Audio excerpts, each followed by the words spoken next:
Hello everyone, good evening to all of you. This is Preeti, research scholar from University of Lucknow, and here I am welcoming you all to my YouTube channel MTP, that is Make Things Possible, right?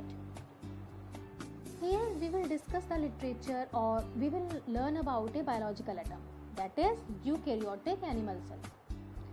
So before the beginning of this lecture, I would like to share one thing with you people, that in this series we are going to study different cell organelles in different lectures.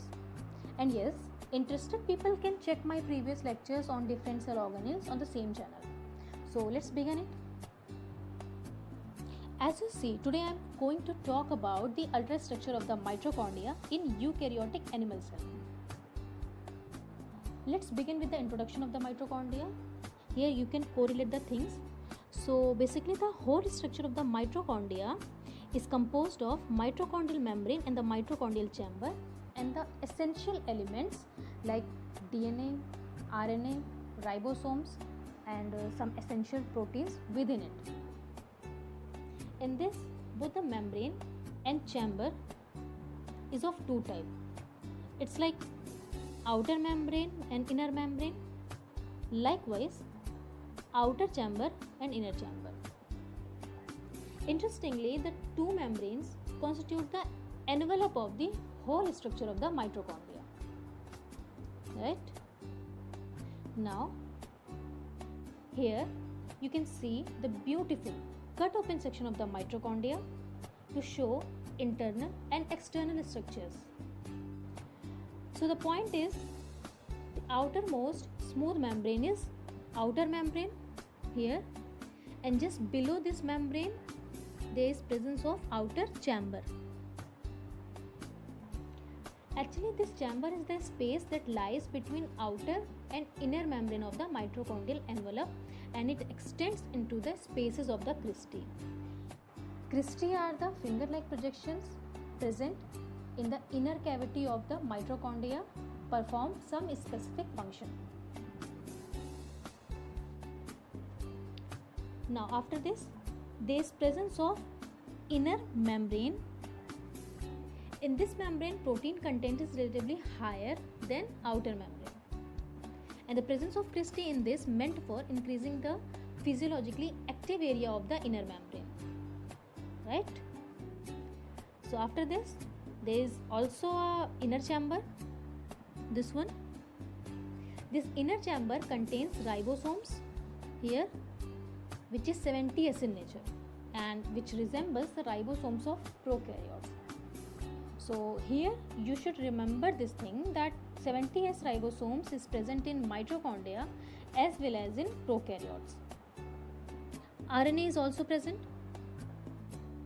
There is a presence of DNA, mDNA, that is mitochondrial DNA. Including all of these, one more interesting thing is present, that is elementary particles. On the surface of the cristae, here you see the dot structures, elementary particles or F0, F1 particles or oxysomes. They are the centers of the ATP synthesis during oxidative phosphorylation. Now, let's discuss that what is the differences between the two membranes. Outer membrane and inner membrane में क्या differences है? Let's see. The surface of the outer membrane is smooth in nature. In contrast, large number of particles present on the inner membrane. The permeability of outer membrane to most of the biochemicals, but there is selective permeability in inner membrane. Porins generally present on the outer membrane, absent on the inner membrane. Enzymes fewer in number on outer membrane, but number of enzymes present on the inner membrane. Cristae absent on the outer membrane, as we discussed earlier, present on the inner membrane. ETS, that is electron transport system, is absent on the outer membrane and present on the inner membrane. So here are the differences between the two chambers, that is outer chamber and inner chamber.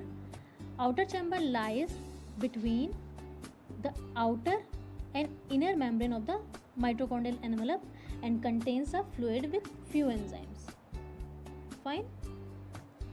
Now, inner chamber, which makes core of the mitochondrion filled with matrix and contains some protein particles, ribosomes, RNA, DNA, and enzymes of TCA cycle. So these are the main differences between the chambers, outer and inner, and membranes, outer and inner. Let's discuss about the function of the mitochondria.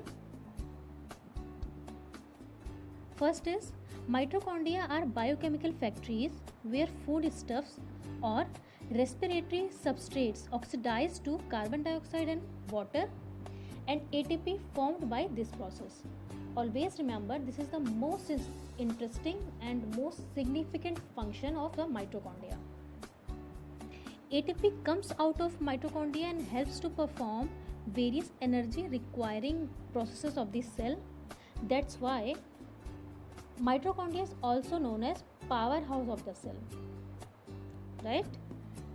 Another function is, mitochondria may store and release calcium when required, and the matrix has enzymes for the synthesis of fatty acids as it synthesizes many amino acids. Last but not the least, the interesting one is, an organism generally receives mitochondria from its mother only, and this is known as maternal inheritance.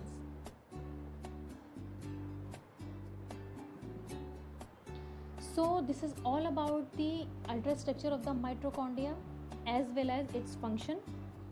So that's all for today. Stay connected for more interesting lectures. So bye bye, take care.